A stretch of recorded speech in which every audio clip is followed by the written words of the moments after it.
Welcome to the Yonko Podcast. If you're joining us from our chapter reaction, welcome back. If not, I'm Brock. I'm Kat. I'm Burke. I'm Alex. And welcome to our review of chapter 1064, where we unload our thoughts, theories, hopes, and worries about this chapter and the future of One Piece. So without further ado, let's jump right in.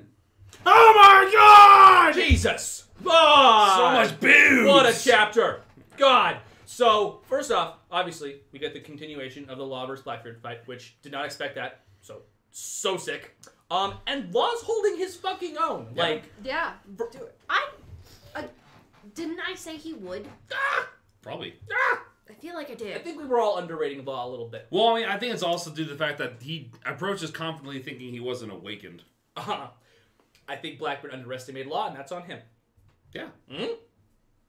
Can I just say one of my favorite things about this chapter, and mind you, I only started reading after Gear 4, so I would need to refresh myself, but as far as I'm aware, this is the first time where the cover page is interacting with the present, and I really like it.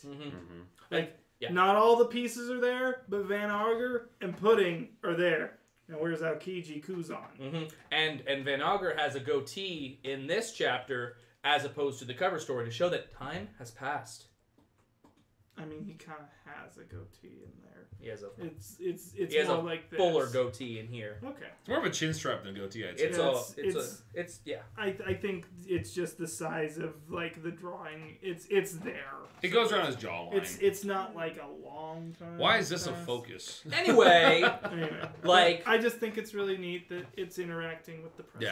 Yeah, it's definitely different. like Blackbeard's up here like I'm gonna one shot this guy, and then his horse gets cut in two, and then he's falling, and he still has to throw out the Quake Crash, which he gets off, and Law's crew's like ah. Can we talk about that, by the way? So Blackbeard has always been, or at least it seems like he always does his research ahead of time. Like, it always seems like he's one step ahead of, like, every encounter he goes into. But he comes into this, and he's like, what? Nobody told me his powers could do this. So using an awaken technique? Well, and here's the thing, right? So if we're a really smart person who knows a lot about devil fruits, more than likely that knowledge is based in what the devil fruit can do base, right? Not a lot of people awaken their devil fruits. I mean, fair. So that could be one of the few places that Blackbeard's like, oh, this has an awakening and this is what it does? Holy shit! But right? at the same time, is that actually an awakening? Well, Move, like- Shock Willie is. The Shock Willie, yeah, but the amputate? Here's the thing. Law never used R room or K room before he was awakened, at least as far as I am aware. So my assumption is that this long-range, like, amputate thing Okay. is an awakening. And see, technique. I hate our room because I'm like, he's stuttering. No, because yeah, Room. and I just checked Yeah. this in the official release because he says re-room there. Okay. So and yeah, that's a problem of the scans just doing what they do sometimes. So Well, that's right, and that's the thing is, when I read it, I don't know Law to be a stutter, especially in like a situation like where he is like an intense he's fight. very firm. So it seemed to me like R room and K room were, and I don't know specifically what makes them different. I think K room is kill room, but I don't know. Yeah, and then re-room, I always thought of rec room because that was the attack he used to silence Big Mom. Right, and Or like let's see more ranged, like ranged room, because it's at a Maybe. range that he's doing it. maybe I thought it had something to do with like recordings. Well, I mean, but you also got to take into sound. account, he didn't actually create a room as we know it when he cut them either. Right, he just, Yeah. and that's the whole thing Yeah. is that this is the awakening, because like maybe Blackbeard's like, there comes the room. Now I'll, Yeah, you can't whereas see the room. He's just doing some shit to him at a range. Range makes sense to me, but of course I don't know. But yeah, so cuts the horse immediately. Doc Hughes like, my fucking horse.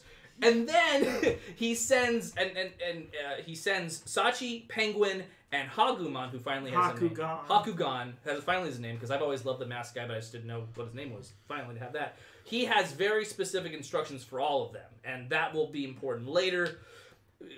fucking, Blackbeard is falling. Doc Q's like, have these apples, which we know previously. And Blackbeard's one of the few guys to use actual pirate speak when he called him a bilge-sucking rat. Yes. I loved that. It's amazing. We know about the exploding apples. Perhaps Law's crew also did, because they seem to call the apple bombs before they blew up. Yeah. And then fucking Sachi comes out of nowhere with this frog fucking Blastoise hydro pump from the water. Didn't know he could do that, and that takes out the apples midair, which completely takes Doc Q by surprise. He might have gotten hurt there. I don't know. We don't go back to Doc Q in this. Talks about how we're super strong on the sea, and dude, yeah, they're hella strong swimmers. A very direct parallel to what Law later says, as referring to Blackbeard's crew as anchors, being devil fruit users, not being able to take advantage of that. And fucking Jean Bart full-on tanks a shot from Van Auger. Like, doesn't give a shit. And Van Auger seems very displeased with that. So, I don't know if Van Auger can do hockey bullets, or if he has special bullets, or what. But maybe Jean Bart's or that if strong. Jean Bart also has hockey that is negating... Right. Jean Bart is escalated now to the level of what Van Auger can do damage-wise. Which, holy shit. Yeah. Holy crap. But also, Law impaling Blackbeard was awesome. With his K-room, and I love the two panels of, what the hell is this? Oh, like... There is still this worry, though. Because, for one, Van Auger was never once worried. No. And even Blackbeard still seems confident. Though... He was slightly worried. Van Auger... I won't say he wasn't worried at all. He was slightly just like, hey, should we go back to the ship? He was like, we can retreat here, man. And he was waiting for like, Blackbeard. He literally is basically... Well, he didn't say retreat, shall we return to the ship? Right. Which would not be a continuing... Because, look, his ship's getting attacked, right? That's the whole thing. Well, that might be just to get him to the solid ground, is what I'm saying. It might not be finishing the fight. It might be, let's go somewhere where we have a bit more of a foothold. Law's polar tank gives him advantage in water, right? Yes. I think that's what Van Auger's talking about by, if we're on land, we have an advantage, but they're going to come after our ship. Do you want to go back to the ship and defend it? And fucking Blackbeard's like... No, I'm gonna finish this shit. Yeah. And he pops right back down there. Also, this scene, I love it, with Law like creating his room with the sword out, and just the magnificent horror that Blackbeard is like stomping down on the ground. I cannot wait to see that animated. Oh my god! It also says something though, like, because It just like, it's easy to look at this and think, oh, he's putting Blackbeard through the ringer, but we also remember that Blackbeard takes so much more damage when he gets hit. He is a tank, and he's still. He takes way more damage, and he still is like up. And these are attacks that are hitting him on the inside. Oh, absolutely! He's going through any hockey that Blackbeard might be defending. So that's actually terrifying when you think about it. 100%. Though I do love the shot with Law's face and Blackbeard's. Blackbeard with the bloody nose. Oh, for sure. And Law looking fresh and not worried. What makes Blackbeard so fun as a villain is that he doesn't like hide his pain. He's like, you fucker, and then, If you'll remember, Ace also got 2 fire spears through him in their Exactly. fight, and he went, oh, exactly. Yeah, and he was like, oh no, fire nipples. My only weakness. That's what I love is like, even though like that's what's so weird about him as a villain is like one minute he'll be like, oh god, I don't want to die, but it's like, just kidding, I'm gonna fucking kill you. Also, can I just point out that when Blackbeard does fall on the ground in front of Law, I don't know if it's darkness, I don't know if it's feathers, but such a Doflamingo parallel Yeah. of Law facing down like this feathered freak of nature. I was gonna say, based on what Brock just said, though, Blackbeard's literally the meme. Call me an ambulance, but not for me.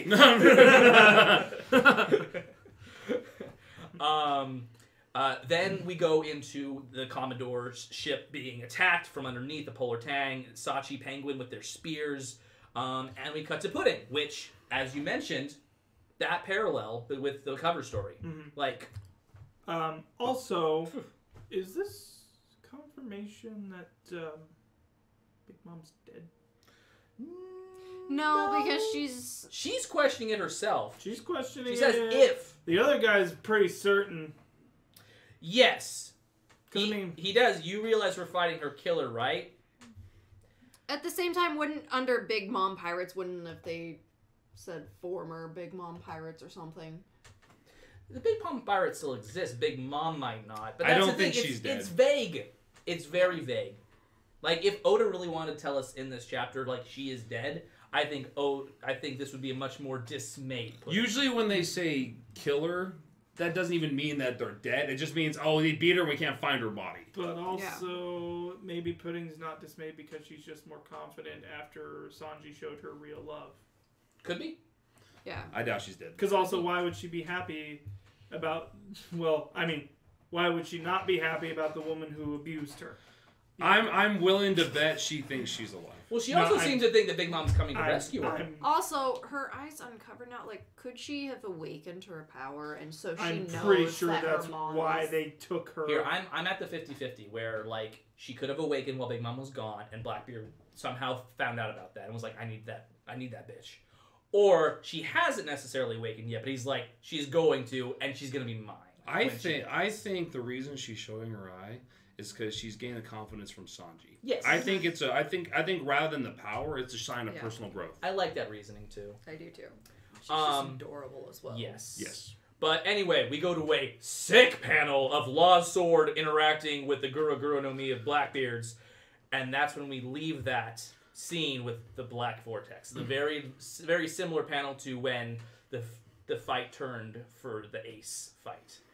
When the Black Vortex comes out. Now, here's my question to you guys. Do you think that Law knows about Blackbeard's shit? Or no? I say no. I mean, looking at that panel with the what the fuck little exclamation points. I don't know. Because I mean, to date, and he looks nervous. To date, this is the only darkness fruit he's shown in this fight. Everything else has been the stuff he's taken, which everybody knows about. Here's my thing. I know we haven't seen this conversation, but off screen, we could flash to it. It could have occurred where Luffy talked to Law at some point about his interaction with Blackbeard in Impel Down, where he lost his rubbery powers to Blackbeard, right? If even that conversation happened at any point when Law was with Luffy, Law might have some indication of what this Black... Oh, I mean, honestly... I love Luffy, and he would never do that. He would never... Well, no, honestly, it wouldn't surprise me if word from the grapevine got around about Ace's fight. But here's the thing. Nobody was there to see it. We don't know shit about his fruit besides the fact that it does that. We don't know why the darkness does what it does. We just know that Ace knew the most when he explained it to Ace. And then Ace died.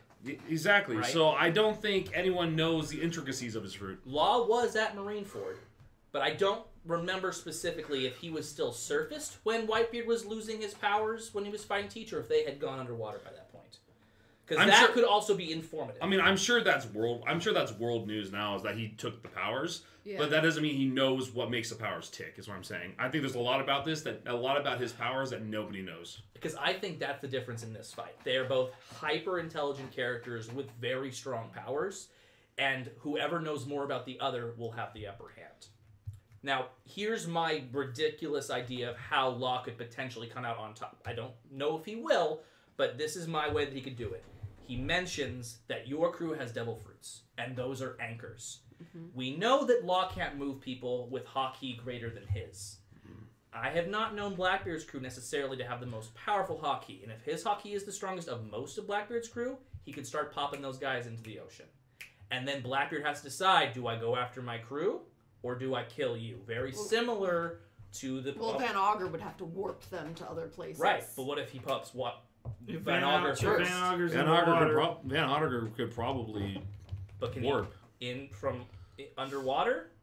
That depends. Is Law's power work underwater? Can saying. Law Can Law put people underwater? This is a crackpot thing, but if he starts putting Blackbeard's people in the water, it's very similar to when they were frozen in stone by Boa Hancock, where Law's like, look, I'm going to go, here's my poneglyphs, because that seems what you really want, and I'm going to leave. You can go save your people.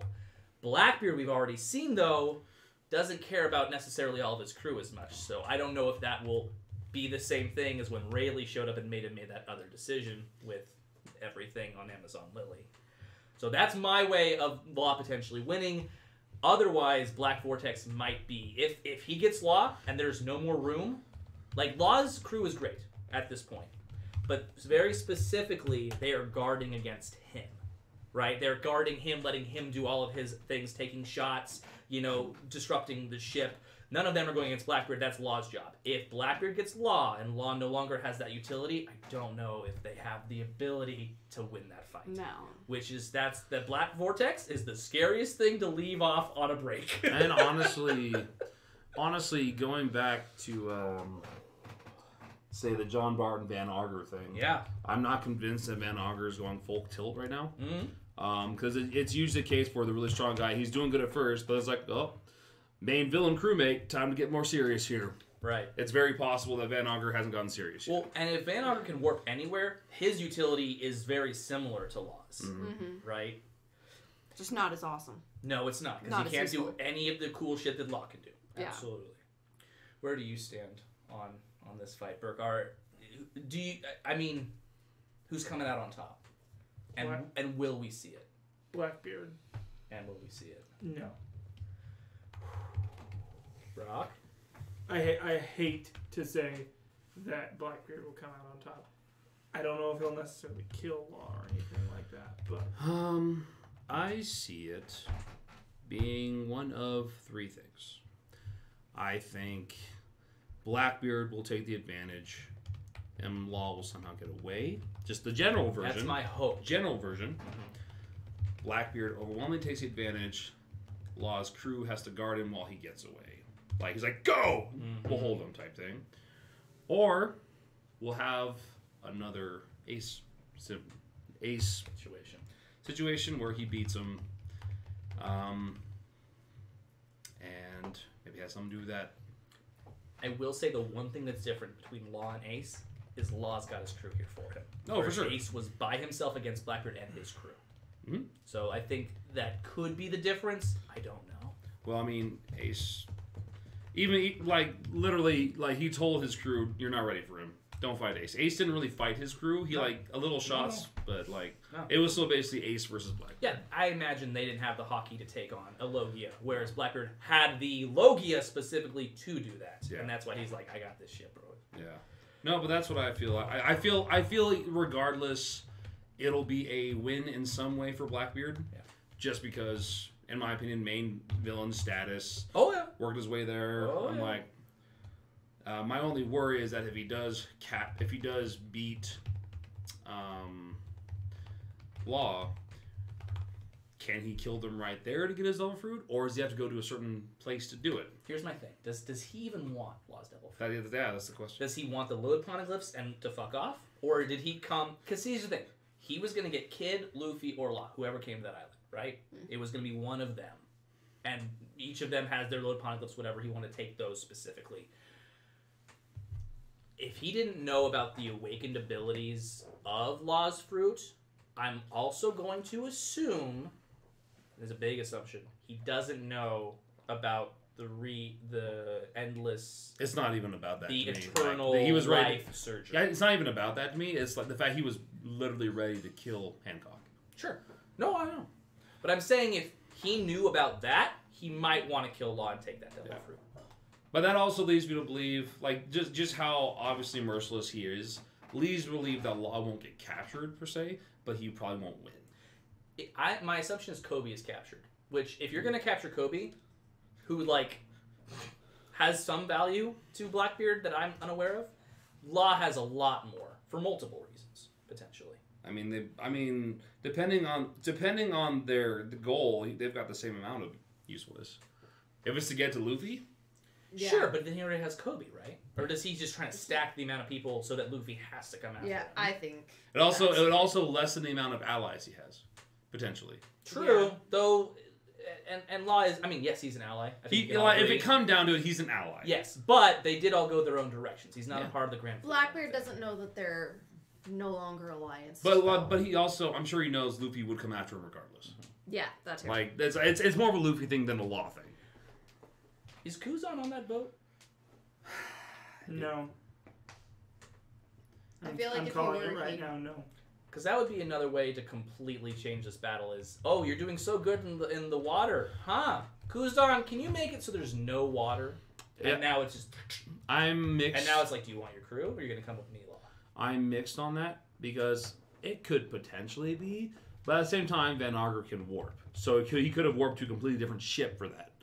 You know, especially if it's instantaneous. What do you mean? If he can warp to the ship that Pudding and he is on, as opposed to wherever Blackbeard is, they might be in 2 different locations. Because Van Augur can warp. Well, and that's the thing. I think there's a significant amount of time between Van Augur and Kuzan taking Big Mom, taking Pudding from, what's her territory called? Whole Cake, and getting here. Because that's, come on, it's really far away. I don't think Blackbeard was there with them either. I think that was them specifically. That's just my assumption. But yeah, that would be a way that I would flip that scenario and be like, okay, Law, you can have your crew back. We'll let them go free from this ice if you come with us. And then Law, being the guy that he is, would be like, I'll come with you. Fuck. Yeah. Aka Inu. Yeah, what are they waiting for? Why is he forced to wait again? Being Fleet Admiral is so damn frustrating. So again, that's the thing. Again, when was the last time that he couldn't do something? When Wano, maybe? No, I think he's talking about Amazon Lily. Maybe. I think the last time Blackbeard showed up and they had to fight, and that Vice Admiral was like, oh, we can't do anything without anything. I mean, right? I think he's frustrated with all of these situations because you had a warlord, an emperor, plus their people in that situation. You had the Wano country thing, which was already a huge, like, we can't really do much besides, you know, and whether or not he was aware of the CP0 agents or not. But, like, we can't really do anything about that because here's a rookie, like 3 supernovas, and 2 emperors in one area. Whatever happens after this battle could change the world. Like, I think ever since he assumed the role of Fleet Admiral, he has had to temper his mad dog behavior and actually be like, no, I have to actually kind of wait and see what's going to happen. That's exactly why Garb did not want to become an admiral. Mm-hmm. Right. Well, and I think also Sakazuki saw a lot more, like, he was out there on the sea chasing Bonnie, right? Like, back in the day, like, he could just go do the shit that he wanted to get done his way. Now, he's the guy in the office telling people where to go, and he's got to go through all the red tape. And he's fucking frustrated. I think this is interesting, though, because I think this is putting us on, like, a pathway of him getting to a point where he's like, you know what? I am Fleet Admiral, and I'm going to fucking do this myself. And he's going to go to a really bad situation and make it way worse and maybe not come out on top. Because I think we're slowly getting to the point where he snaps. And he's just like, you know what?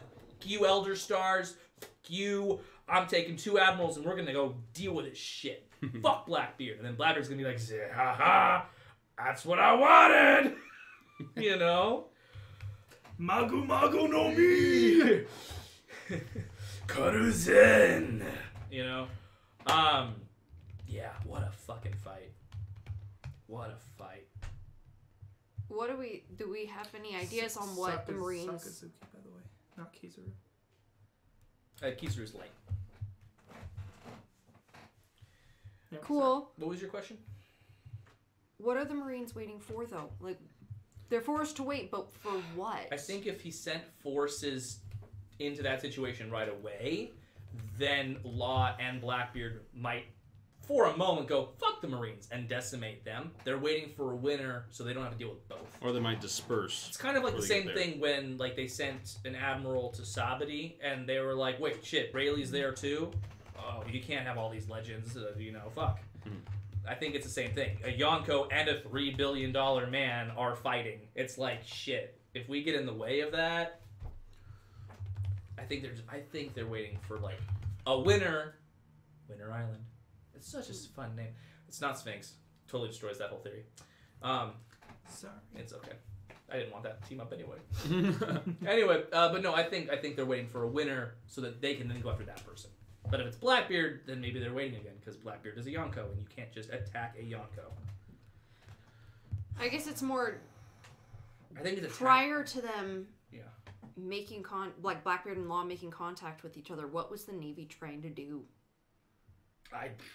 That Blackbeard and Law meeting ups, like, screwed that up. Akainu's gotten a lot like Dragon recently, where, like, he keeps, like, trying to make moves, but then he's just being like, God, that didn't work! Or, like, we couldn't do anything. Or, I hate being in this position.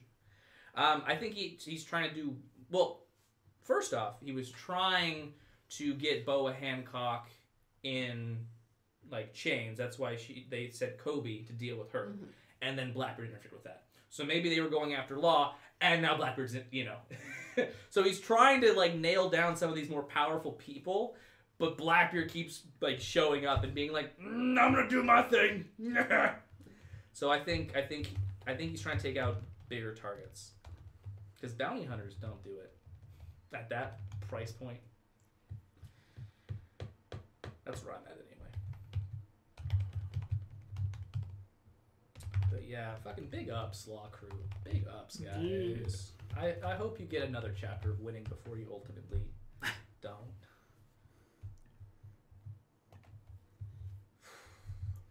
And now we have Future Island. Island of the Future. So, quick thinking by Bonnie. Getting all of them old and young and shit. Stopping the Kuma thing. Sweet. Kuma gets some lore dump. He was a tyrant as far as Jinbei is concerned. They wanted to execute him. Then they were like, we'll offer you a deal. And so now he's a warlord. And then he had to do the body modification. And then Bonnie's confused why. And that's fine if she was separated from her father for that long. The laser sword's interesting. I like the laser sword. Yeah, that's cool. I think it's interesting that... I like how that's junk to Vegapunk. Like, a full lightsaber is junk to him. Yeah. He's like, a lightsaber! There is the small confirmation that she doesn't know everything we might have thought she might know about the situation. Yes. Too. Yes. And so she's about as in the dark about her father's choices and what Vegapunk has to really do with it as the Straw Hats are. Mm-hmm. Yeah, but also the fact that it sounds like he was the tyrant but still working with the revolutionaries. Mm-hmm. So he's been with the revolutionaries for a while, it sounds like. But then we have conflicting evidence, right? Because then Bonnie says Dad was no stinking tyrant and he hated the government and he never submitted to them. And maybe that's why the government labeled him as such, so that, like, everyone else knew him as a tyrant.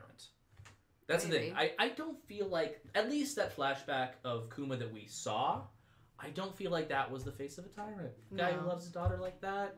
No. It's much easier for me to believe that the world government, like, had something on him and, and he hated that. Or it's going to be some sort of, he was, and then Bonnie, and he gave it all up to protect her. Or maybe it was kind of a matter of the uprising in his kingdom being backed by the world government because he wouldn't go along with the world government, and they painted a bad picture of him. No, I agree. Yeah. I agree with that. Doing a lot of stuff in his name. So after Bonnie returns everyone to their adult forms, she says, Dad always used to say he was part of a very special race. So going to our races remark, Brock. Well, the only... Gosh, it's hard to say because there's... New race, old race. Well, here's the thing. There's no sign, at least on Bonnie's end, there's no sign of what race it could be. But maybe she's a half breed. Of something? The only races I can currently think of is that currently not seen very often. Skypian one, remind me. Birkin? Shandian. Maybe the Three-Eyeds, but like I said, there's no side of that. Those are the only ones I know of. I mean, are there... He's kind of big, half giant. No, maybe it is something giant related. Maybe it's something like that has to do with back in the Void Century. Maybe it has to do something with the line of the Tenryubitos. Can I throw in one thing that the official translation did that was I either it makes it even more confusing or it's just a bad translation, but the thing she says there is special people rather than special race. In the official translation, mind you. Special people? Yes. Like a type of human that could be augmented? Or maybe a group of people. Like a team. Yeah. Or he could have been a celestial. I don't think that's... they think of themselves as their own kind of race. Special people. True. A group of... He's from Part of a very special people. There's no one more special than Celestial Dragons. I mean, honestly, that wouldn't be too far-fetched if he, was with the Celestial Dragons, but then, like, the corruption he saw caused him to hate the world government. And that would be why they wanted him as a slave. Interesting. It's tough. It's hard to say. There's still not enough to say anything about it. No, it really isn't. This is all speculative. What does Chopper say? A special people? Because he also says a special people. Yeah. I can bring it back up real quick in case. Well, those are my big points. The laser sword, which I want Zoro to have very soon, and then obviously the special race of Kuma. Yep, special people. I don't know which one's more correct there, but we'll know in future chapters. Okay, so then we go to the Stratum. Interestingly enough, I was pulled by that anti-grav bit. The anti-grav unit and jet thrusters. Mm-hmm. And Frankie was also the anti-grav! I think we're going to get those on the Sunny soon. That's so cool. And if it lets them go wherever they frickin' want, maybe that's necessary to get to Laugh-Tail. Maybe? Who knows? Instead of getting, like, a frickin' water geyser. Like, maybe it could be a Sky Island. I don't know. I think anti-grav is a very interesting point to bring up. Alright, so something I'm wondering now. We know Zoro wants something from them, but he's staying on the ship. So is Brooke. I know, and I'm looking forward to those scenes. Well, it's interesting because, like, Brooke and Zoro hanging out. Here's the thing. It's like you never see the fighters who would be like, "No, stay here." It's always like he doesn't trust. He doesn't trust her, but it's like, "No, I watched the ship," and he was like, "Ditto." I'm like, I feel like there's something going on there. It's just it seems weird to me. It's never Someone been. Does have to stay at the ship. No, I know. You can't make Frankie stay at the ship. I know. You can't.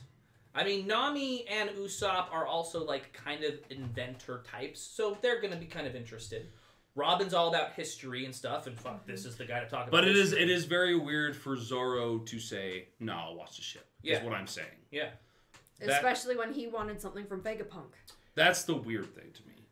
Well, and there were some other translations too, right? The Viz in that chapter also said that we want something from you, Vegapunk, not specifically I want. Let me go back and check. Go back and check, because I was watching some 1063 like response videos around, and that was one of the points that was brought up. The Viz in that moment when Zoro was like, "Hey Vegapunk, Vegapunk, we've got some demands, and you're going to listen." Got that? See, it's weave versus Ive. Yeah. Right. So I don't know, and again, I don't know. Maybe he does have a specific demand. Maybe it's more about, but I don't know. It's literally just like a weird feeling because Zoro's just been kind of weird this arc. He has. It's just been kind of like he's. Though he and Robin were right on the we'll kill you. No, and yeah, they were for sure. Like, oh shit. I mean, if there's like I always say, if there's any two people who are most likely to kill someone, it's those two in the Straw Hats. In addition, Lilith seems to have kind of given into the Straw Hats. She's taking in the Shaka. She's talking about how the whole island works. Like, she's being very forthcoming. And I know she's like the evil personality, but in the same vein, she seems to be listening to Shaka. Well, I don't think she's even evil. Well, her designation was like evil. Oh. Like evil, flair, blah, blah, blah, blah. Yeah. And that's why she was like acting like a pirate, right? She's got that like, chaotic energy. In any case, they come up on the lab. Also, did you guys think Punk Records was anything interesting there? Like, the egg is cracked open and it says Punk Records on the ceiling. I thought that was kind of cool. I don't know. If that was all their files are located. Yeah, could be. In the brain. Skull's busted open. But yes, Vegapunk Lab 0. Right, we're going to go meet Shaka is the insinuation by the next scene. I love the new fits. Everyone looks good. Frankie looks super sick. Like, he's giving me, I know we're not Boruto fans, but, he's good. Shino's new outfit. Visor look. Yeah. Everyone looks great. It's funny how there's, like, just random, like, Hawaiian wear. I know, right? Mixed in. It is a tropical island because of the aircon. But the other thing I found very interesting here is the connection to Skypiea, right? With the clouds, with all of that stuff, which I don't know. We're talking about races here. Maybe there's a potential for Vegapunk's ancestry to be related to them because they all came from the moon. The moon. The Shandians, the Skypians, the Birkins originally were on the moon, and they all came down. And I think it's interesting, not that the most intelligent man in the world wouldn't know what sky islands are and how their clouds work, but it is interesting that he has made that a part of his island when he didn't necessarily have to. He could have just had ladders and shit. Why the special clouds? So, interesting idea. Enel was quite the inventor as well. I'm drawing parallels here. I'm not saying that Enel is Vegapunk, but they both seem to have that kind of I like that more than Geezer. I know. I know. But it is an interesting connection with, Skypiea. And some people say that Skypiea arc has a lot to do with the ending of One Piece, and there's a lot of things in that arc that, are foreshadowing for the rest of the series. This is a prime example of a callback to Skypiea, which we have not seen for quite a while. But yes, very interesting. Very, very interesting. I just want to know... I'm not dragon. Well, yeah, but I want to know how much Vegapunk knows about Luffy. Because you don't see a lot from it, but it's obvious that Dragon would be troubled if Vegapunk dies, whether it's for personal reasons or for, utility reasons. But you get this first impression that they know each other and there might be a personal connection. Yes. And so maybe... Which makes the whole Kuma situation way more nuanced now, right? Because maybe he's working with Vegapunk, working with revolutionaries. Kuma has to go through and be a super deep state agent, right? I don't know. But definitely there's...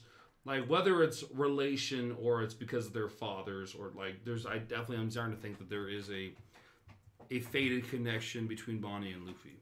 Think about this. The reason that Kuma protected the Straw Hat's ship all those years while they were gone, just the two, was because Vegapunk programmed it on Dragon's request. Take care of my son's ship. Right? We now have a connection of who knows who to make that plausible. It might not be Kuma being like, that's my grandson, which is still a fun idea. But I will protect... Well, that wouldn't be Kuma. Well, remember, we had the Kuma, the Bonnie's Luffy's mom thing. But no, that's, again... I like siblings. Just another thought, right? Is it doesn't necessarily come from Kuma. It could have been programmed because Vegapunk was asked by... I mean, if you're the smartest man in the whole world, wouldn't you have connections to basically all the big organizations? At least know about them. I think originally the thought was that... and maybe now that Vegapunk we know is connected to Dragon, it does make it a bit more weird. But there's also the thought that maybe Kuma had a bit of that humanity left. I think that's what the original thought was. He had a bit of that humanity left, and he was protecting Dragon's son's crew. The very first interaction we got on this island with the shark. I tell it to do these things, but it goes back to its primal urge to eat ships, right? I cannot figure that out, says Lilith. Well, maybe they couldn't figure it out when they did the Kuma thing, right? Yeah. That urge to protect. Interesting. There's so a lot there. Talk about. This is probably the deepest relationship map chart that we've had. And really, not one that we've been introduced to before, because that Vegapunk Dragon connection has been missing. Now we don't. Well, here's the thing. I think what makes this so crazy is because it's including people that potentially will change the face of the One Piece world. And we don't even know what their relationship is. We just know that they're talking. That's it. Yeah. There is a relationship. But now, I would also say that it's a somewhat either decent or working together, just because Vegapunk saying, I just wanted you to know that I think I'm gonna die. And he seems worried. Don't kid about something like that. He seems genuinely concerned about that. But we've just got this sudden increase of the this just, I think it would be the coolest fucking thing. If this leads us into D family lore, D clan lore. Yes. I think if Vegapunk was a D. We don't know his first or middle initial, dude. Freaking Burke, you remember the one time I freaked out to you while I was bringing you along on One Piece journey? It was Law is a fucking D. Yeah. I freaked the fuck out. I was gonna say, when he found that out, it was... I wasn't even there yet, and he told it to me. I couldn't hold it. Which, whatever, no big deal. I was past the ace thing at that point, so whatever. What's gonna? Vega Punk. I don't hate it. No, I mean I like honestly because like we got this connection with Dragon, potentially Kuma, Vegapunk, Bonnie, Luffy, and it just if that is the case, it'll just keep expanding outward, and it might just lead straight into everything that is One Piece. Because we still don't know shit about the D-Clan! We really don't. At least not nearly enough. Even Robin doesn't know shit about the D-Clan, and we know she wants to. What Robin wants, we want her to get. Also, another thing is if Dragon somehow gets back into contact with Sabo, if Sabo is alive, right?